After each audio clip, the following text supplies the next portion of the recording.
देखिए, बात यह है कि हर चीज़ में इम्प्रूवमेंट की गुंजाइश होती है और आप हमेशा ये सोचते हैं कि आप जो भी आपने किया उससे और बेहतरी कर सकते हैं, कर सकते थे। ये मेरे ख्याल में कोई भी काम आप करें उसमें हमेशा ये गुंजाइश होती है। बट ओवरऑल जो एक आपका विजन होता है कि हमने थोड़ा सा यंगस्टर्स की तरफ जाना है, लॉन्गर टर्म सॉल्यूशंस हमने लेके आने हैं और टीम को एक लंबे अरसे के लिए हमने डेवलप करने की कोशिश करनी है। आपके पास ऐसे रिसोर्सेज हों और इन्वेस्ट करना है लोगों पे। तो आई थिंक ओवरऑल अभी और जिस किस्म की हम क्रिकेट खेल रहे हैं, जिस तरह से पाकिस्तान क्रिकेट में चेंजेस आ रही हैं, तो उसको देखते हुए रिजल्ट्स शायद अभी भी जो हमारे डिज़ायर्ड रिजल्ट्स हैं वो ना हो, बट आई थिंक ओवरऑल जो प्रोसेस है उससे मैं सेटिस्फाइड हूँ और इंशाल्लाह लग रहा है कि we are on the right track.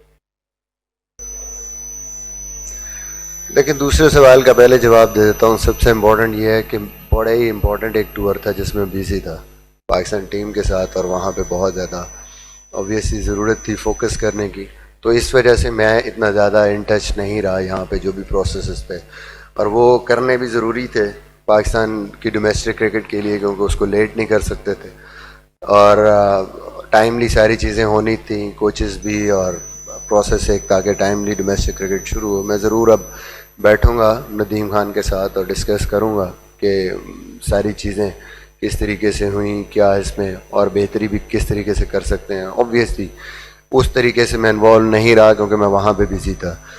जहाँ तक T20 की बात करते हैं तो ठीक है, पाकिस्तान टीम नंबर 1 थी, लेकिन अगर आप रिकॉल करें जब मैं भी आया हूँ तो उस वक्त लूजिंग स्ट्रीक पे थी टीम। इट मीन्स कि ऑलरेडी हम साउथ अफ्रीका में हारे, हम और भी जगह पे मैचेस हार के इंग्लैंड में हारे। हम हमारी वो जो जिसको कहते हैं ना कि एक टीम थोड़ा सा नीचे की तरफ आना शुरू हो गई थी, और वो सबको मेरे ख्याल में उसका आइडिया है कि वो क्यों हुआ। Because of some of your players got out of form, Fakhar Zaman, Shadab Khan, उसके बाद हसन अली, जो मेन कंट्रीब्यूटर थे आपकी टीम की परफॉर्मेंसेस में T20 ऊपर जाने की वजह से, वो जब सडनली नीचे गई है तो वो एक डिप आया हमारी उसमें। और कोशिश कर रहे हैं, जाहिर है कि इन लड़कों को, नए लड़कों को दोबारा उसी तरफ लेके जाएं। और आई थिंक कि जिस किस्म की क्रिकेट अभी पाकिस्तान ने खेली है इन 2 T20s में, नज़र आ रहा है कि इंशाल्लाह team is in the making और इंशाल्लाह आगे और बेहतर से बेहतर परफॉर्मेंसेस हों।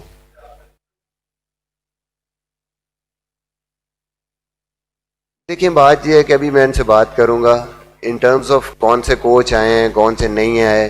कभी भी मेरे ख्याल में नामों से प्रॉब्लम नहीं होता जब आप एक प्रोफेशनल सेटअप में होते हैं। जो भी कोच, जो भी लोग होते हैं सिस्टम में आते हैं, आपको उनके साथ काम करना होता है और as a professional you have to adjust. तो लेट्स सी, आप जब काम करते हैं फिर आपको आइडिया होता है जी कौन किधर स्टैंड करता है।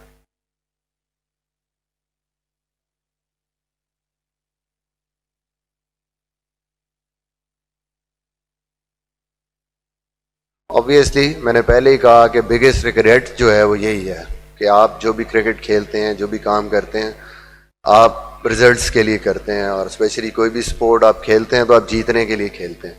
और जब at the verge of victory आप कुछ ना कुछ 19-20 हो जाए तो आप उन चीज़ों को पकड़ने की कोशिश करते हैं। जो हमारी जो एनालिसिस है with in the team management, obviously mistakes आपको नज़र आती हैं, कहीं ना कहीं टेक्निकल हैं, टेक्टिकल हैं, और मेंटल आपको होता है कई दफ़ा प्रेशर नहीं। तो सबसे मेरे ख्याल में इम्पोर्टेंट चीज़ समझने वाली वो यही है कि आपकी इनएक्सपीरियंस बॉलिंग में वो उसको आपको थोड़ा सा लीवरेज देना होगा, थोड़ा टाइम देना होगा। जाहिर है हम उनके साथ काम कर रहे हैं, उनको अपॉर्चुनिटीज़ दे रहे हैं, बट एक प्रोसेस है उनके मेच्योर होने का, उनको एक्सपीरियंस गेन करने का एक प्रोसेस है, और उसमें मेरे ख्याल में हमें पेशेंस की ज़रूरत है। आई होप कि इंशाल्लाह टाइम के साथ बेहतर होगा। अब अगर वो एक टेस्ट मैच का एक सेशन निकाल दें, वो सिंपली आपको नज़र आता है कि ऐसी पैनिक सिचुएशन ऐसी उसमें क्रिएट तभी होती है जब आप थोड़े से इनएक्सपीरियंस होते हैं, और मेरे ख्याल में उसी ने हमें बहुत ज़्यादा इफेक्ट किया। और वो जो सेकंड T20 था उसमें भी नज़र आया कि जब एक बॉलर हमारा इंजर्ड हुआ और थोड़ा सा अटैक हुआ, तो उस सिचुएशन में थोड़ा सा हम पैनिक उसमें चले गए। We need to improve that, and I think with the passage of time as they play more cricket, I think इंशाल्लाह बेहतर होगी। टेक्निकली भी हम और बेहतर इसको लेके जाएंगे, बट एक्सपीरियंस के साथ ये बेहतरी है।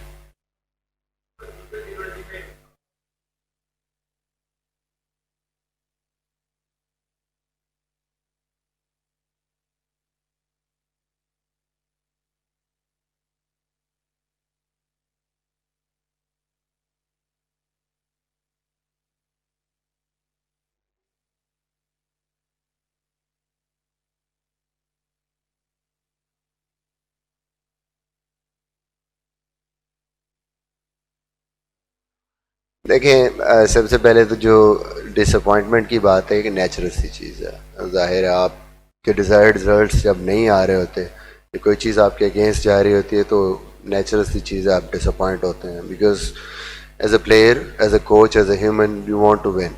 आप जो अच्छा कर रहे होते हैं आप कोशिश करते हैं कि यार इसके रिजल्ट आए। और उस टूर पे जिस तरह हमारे साथ जो कुछ हो रहा था कि या तो बारिश आ जाती थी जब चीज़ें हमारे कंट्रोल में आती थी, या फिर कोई ना कोई ऐसी चीज़ हो रही थी कि रिजल्ट आपके हाथ में नहीं आ रहे, तो वो फ्रस्ट्रेशन और डिसअपॉइंटमेंट उस चीज़ की ज़्यादा थी बजाय ये कि किसी प्लेयर या किसी की वजह से हो। बट स्टिल मैं कहूँगा कि मुझे भी एज अ कोच पेशेंस रखनी है, और जाहिर है ये चीज़ें आएंगी, और इस किस्म की चीज़ें आई थिंक हेल्प नहीं करती आपको किसी भी चीज़ में, और इंशाल्लाह फ्यूचर में कोशिश करूँगा ये चीज़ें ना हो। दूसरी जहाँ आप बात करें सीनियर्स में, बाबर, आई थिंक कि ऑब्वियसली हर बंदा कोशिश करता है कि टीम बेहतर करे, बट बाबर पावरफुल है, वो अपने डिसीजन लेता है, और उसको बिल्कुल हमारी तरफ से कोई ऐसी वो नहीं है कि यार ये करना। हम कोशिश यही करते हैं कि इसको पूरी तरह एम्पावर करें, क्योंकि मैं खुद कप्तान रहा हूँ एज ए कैप्टन। जब तक आप अपने डिसीजन नहीं लेंगे, आपको एक्सपीरियंस नहीं होगा, आप सीखेंगे नहीं। और जितनी जल्दी आप अपने डिसीजन से सीखते हैं, वो किसी के डिसीजन से नहीं सीखते। कोशिश यही है कि उसको एम्पावर करें, और वो कर रहे हैं। गलतियां होंगी, वो एक्सपीरियंस कप्तानों से भी होती हैं, बट ओवरऑल आई थिंक वक्त के साथ साथ चीज़ें बेहतर हो रही हैं, इंशाल्लाह बेहतर होगी। आमिर के सवाल पे देखिए, मैं पहले ही हर दफ़ा यही बात करता हूँ कि we just trying to find out the right balance. Though आपके यंग बॉलर खेल रहे हैं टीम में, तो एक स्लॉट आप देखते हैं कि ठीक है, एक एक्सपीरियंस बॉलर उसके साथ ज़रूरी है। जैसे आमिर की जगह फिर वहाब ने नहीं, आमिर इसलिए था कि हमें दो नए बॉल के बॉलर चाहिए थे, और he was bowling the best, वो और शाहीन, तो इसलिए वो दोनों खेल रहे थे। जो जो टीम की रिक्वायरमेंट है उसके साथ चेंजेस कर रहे हैं। ये किसी इंडिविजुअल की बात नहीं है, किसी एक प्लेयर की बात नहीं।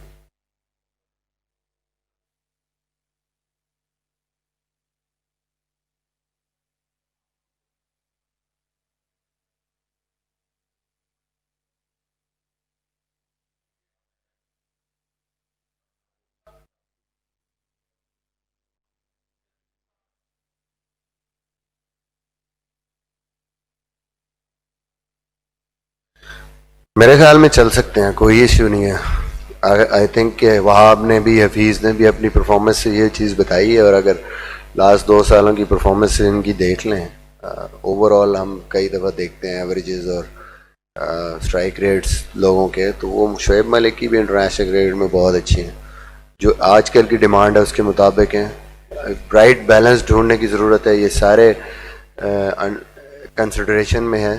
ऑब्वियसली टेल वर्ल्ड कप चीज़ें बिल्कुल क्लियर हो जाएंगी, और हमारे सामने होगा कि बेस्ट 15 हमारे कौन से हैं। से वो सीनियर भी हो सकते हैं, जूनियर भी हो सकता है। अभी हमारा मकसद ये है इन सबको इकट्ठा रख के डिफरेंट कम्बिनेशन ट्राई करने का कि हम बेस्ट कम्बिनेशन अपना ढूंढ लें, बेस्ट प्लेयर्स उस टाइम पे इन फॉर्म कौन से ऑन कंडीशंस में। अभी से मेरे ख्याल में ये गलत है कि आप राइट ऑफ कर दें, ये 37 का, ये 38 का, ये वहाँ नहीं खेलेगा, ये वहाँ नहीं खेलेगा। आई थिंक ये फेयर नहीं है, प्लेयर के साथ भी टीम के साथ भी। सारे खेल रहे हैं, साथ हैं, इनको अपॉर्चुनिटीज़ मिलती रहेंगी और आपके सामने एक बहुत अच्छी पिक्चर सामने आ जाएगी बिफोर द वर्ल्ड कप, काफ़ी मैचेस खेल के कि हाँ जी बेस्ट कौन सा कम्बिनेशन है, बेस्ट कौन से प्लेयर।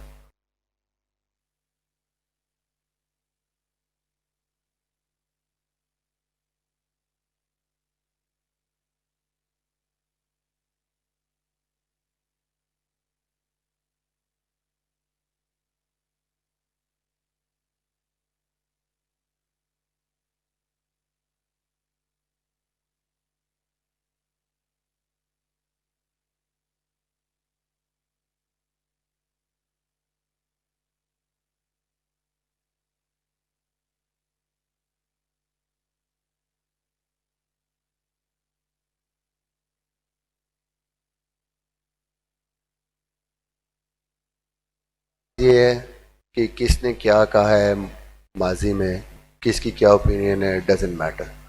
सीधी सी बात है, आप एज अ प्रोफेशनल जब आप एक ऑर्गेनाइजेशन में आते हैं, आपने काम करना है, आपने काम लेना है और आपने अगले को एम्पावर करना है और कोशिश करनी है कि उसकी बेस्ट यूटिलाइजेशन करें। पिछली चीज़ों को अगर आप ध्यानों में रखें तो आप काम नहीं कर सकते। तो हम इकट्ठे खेले भी हैं, सारा कुछ है, आई थिंक इन चीज़ों को साइड पे रखना है और कोशिश करनी है कि एज ए टीम हम कैसे बेहतर काम कर सकते हैं। बाकी पहला, हाँ, मेरे ख्याल में ये कॉन्सेप्ट गलत है हमारा। ये हमारा जो कॉन्सेप्ट है ये गलत है, इस चीज़ को हमें चेंज करना। एज ए कोच या एज ए चीफ सेलेक्टर आप जब कम्युनिकेशन करते हैं और ट्रस्ट बिल्ड करते हैं किसी के साथ, तो मेरा नहीं ख्याल कि ये कोई इसमें बड़ा फ़र्क है। ये एक इमेज बना हुआ है, आपको इतना ट्रस्ट डेवलप करना चाहिए और क्लैरिटी लानी चाहिए अपनी कम्युनिकेशन में कि कोई भी बंदा डर ना महसूस करे, राइट शॉट में वो चीज़ें आपके साथ शेयर करे ताकि आप उसकी बेहतरी के लिए कुछ कर सकें। आई थिंक ये टूर ओवरऑल इस लिहाज से बहुत ज़बरदस्त रहा क्योंकि इतना टाइम मिला हमें एक साथ एक दूसरे को अंडरस्टैंड करने के लिए, एक दूसरे से बातचीत करने के लिए कि ये जो फियर जो आप कह रहे हैं जो सही है, वो जहनों में होता है आपके एज ए प्लेयर, वो काफ़ी हद तक ख़त्म हुआ है और प्लेयर्स मतलब उन्होंने खोल के शेयर किए हैं चीज़ें। और मेरे लिए भी आसानी है कि मैं उनको मेंटली अगर मुझे पता है कि ये क्या सोच रहे हैं, मैं उनको बेहतर अंदाज में उनकी हेल्प भी कर सकता हूँ और उनको टैकल कर सकता हूँ।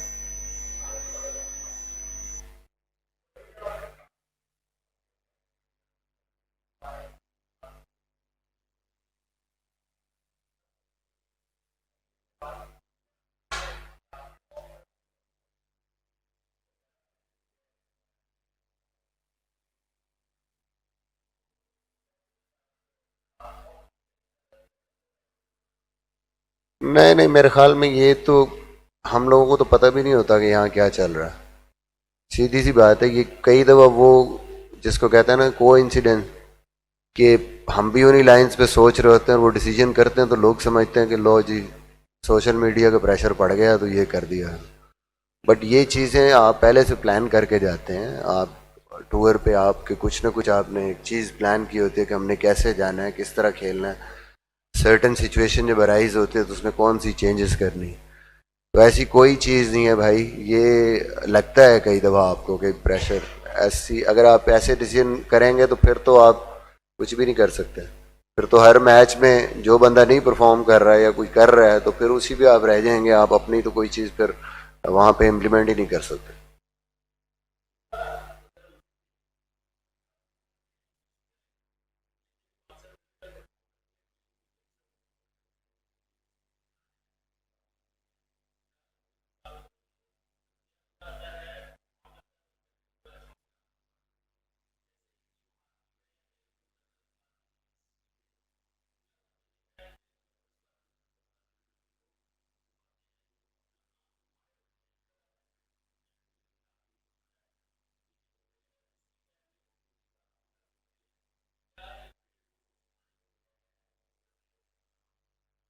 लेकिन ये बात नहीं है, आप शायद नसीम शाह और इनको रिलेट कर रहे हैं।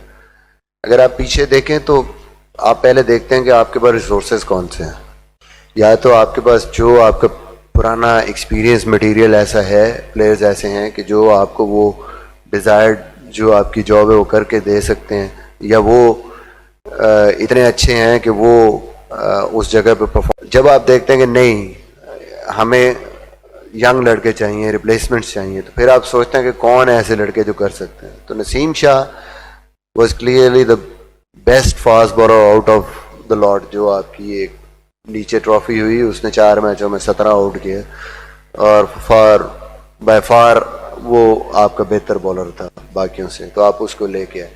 हाँ, एक्सपीरियंस वाली बात यह है कि हम आगे की बात कर रहे हैं, नीचे से हमने ये नहीं किया कि उसको किसी बेस्ट को साइड पे करके उसको ले आए। In terms of pace, attitude, future, हर लिहाज से देखें तो स्टैंड आउट है। नसीम है, शाहीन है, आप इन्वेस्ट करते हैं, प्लस उनकी परफॉर्मेंसेज। हम इंटरनेशनल क्रिकेट के हिसाब से कहते हैं कि उनसे वो परफॉर्मेंसेज मांगनी कि जो एंडरसन कर रहा है, जो ब्रॉड कर रहा है, उस परफॉर्मेंस पे जाते जाते उनको टाइम चाहिए, तो एक्सपीरियंस चाहिए। ये इस चीज़ को हमने कंफ्यूज नहीं करना। और वो अपने उसके लिहाज से अभी भी उनकी परफॉर्मेंसेज मेरे ख्याल में अपने एक्सपीरियंस के हिसाब से बहुत ज़बरदस्त हैं और इंशाल्लाह फ्यूचर में और बेहतर होंगे। तो ये बात नहीं है कि हम एक्सपीरियंस के लिए किसी को भी डाल देते हैं टीम में और कहते हैं ये अभी सीख रहा है तो अभी परफॉर्मेंस हमारी ऐसी नहीं, ऐसी चीज़ नहीं है। Still best of the lot, future को देखते हुए हम बेहतर से बेहतर बेस्ट डिसीजन कोशिश करते हैं करें।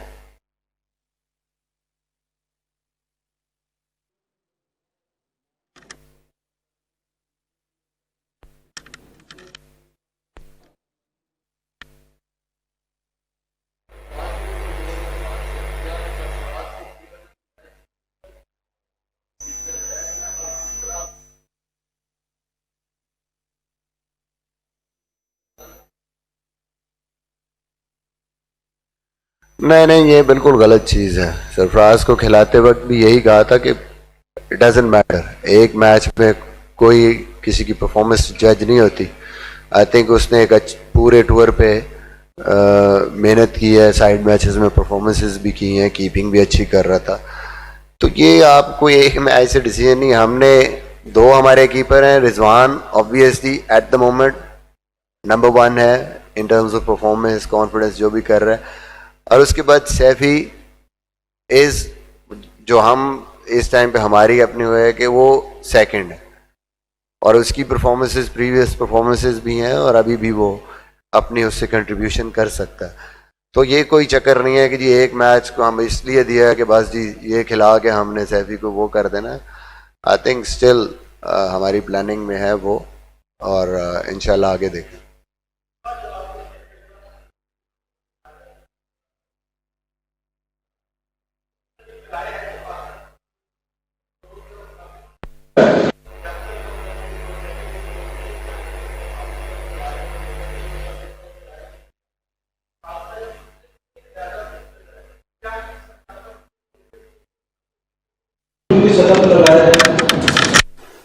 देखिए, सबसे पहले तो स्टाफ की बात है। तो जो लोग ये बात कर रहे हैं, आई थिंक वो होते तो उनको पता चलता कि भाई 30 प्लेयरों को कैसे आपने संभालना।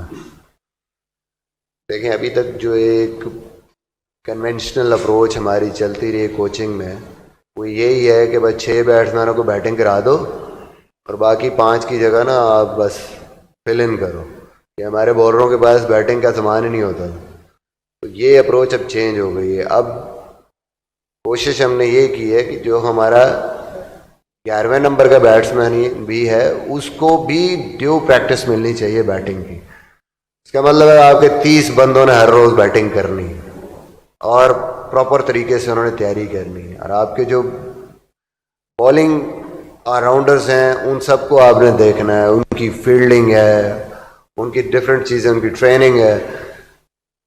ये बड़ा स्टाफ नहीं है, क्योंकि हमें एक्सपीरियंस हुआ है बाहर से ना आपको नेट बॉलर मिलने हैं, ना आपको कोई सपोर्ट मिलनी है। विद इन द ग्रुप आपने कई दफ़ा आपके कोचेस को फील्डिंग भी करनी पड़ जाए, अंपायरिंग भी आपने खुद करनी है, आपने सारी चीज़ें खुद करनी है। तो I think that was the need of this tour.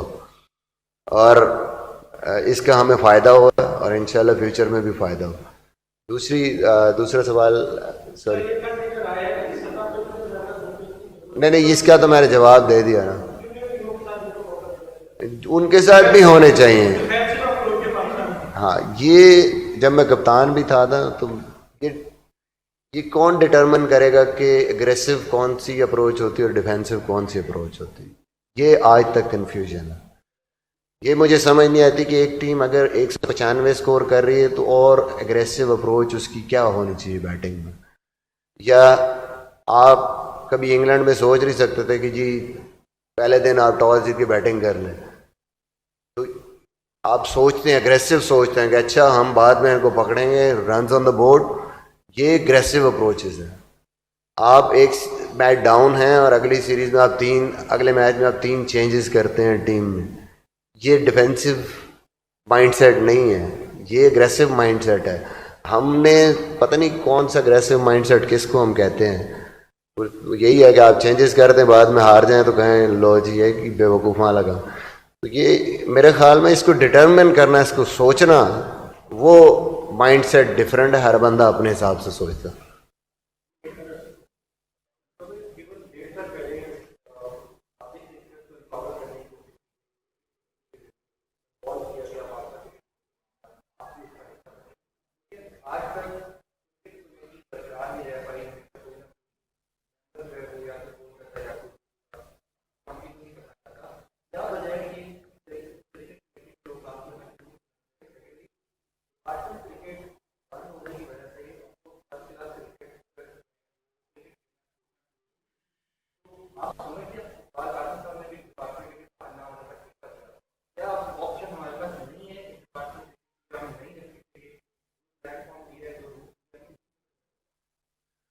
देखिए, नंबर 1 तो ये है कि कमेटी में से क्यों प्लेयर जाते हैं, ये तो किसी का अपना पर्सनल वो है। आई थिंक कमिटमेंट जब आप करते हैं तो कोशिश करें कि उस पर चलें और इसको और बेहतर करना चाहिए। इसको फॉल भी करना चाहिए और कोशिशें हो रही हैं इस चीज़ की। इस पे तो ज़ाहिर है पर्सनल अपना हर बंदे का अपना डिसीजन है कि क्यों कोई आता है और क्यों जाता है। डिपार्टमेंट क्रिकेट की जहाँ तक बात है, ऑब्वियसली हमने भी बात की है, क्रिकेट बोर्ड इज़ ट्राइंग यार इसका कुछ ना कुछ नेम बदल होना चाहिए। जो लड़के हमारे, आप नहीं चाहते कि आपके सिस्टम में जो प्लेयर खेल रहे हैं उनकी ओवरऑल रोज़गार ख़त्म हो या आपके प्लेयर्स कम हो जाएं या उनको फाइनेंशियली लॉसेस हों। अनफॉर्चुनेटली कि अभी तक इस पे प्रॉपर तरीके से नहीं हुआ। शायद इसमें कुछ ओवरऑल हालात की भी वजह, 3 महीने कोविड की वजह से सारा कुछ बंद हुआ और आपका डोमेस्टिक सीज़न फिर सर पे आ गया, तो उसके लिए कुछ नहीं हो सका। बट मेरी अपनी ये राय है कि इसके बारे में ज़रूर सोचना चाहिए। क्रिकेट बोर्ड को भी मैंने कहा और गवर्नमेंट को भी इसके बारे में सोचना चाहिए कि इसको प्रॉपर वे में, इसके जो भी हमने एक लाहे अमल बनाना है वो लाजमी होना चाहिए। और जो क्रिकेटर खेलते रहे फर्स्ट क्लास, उनके लिए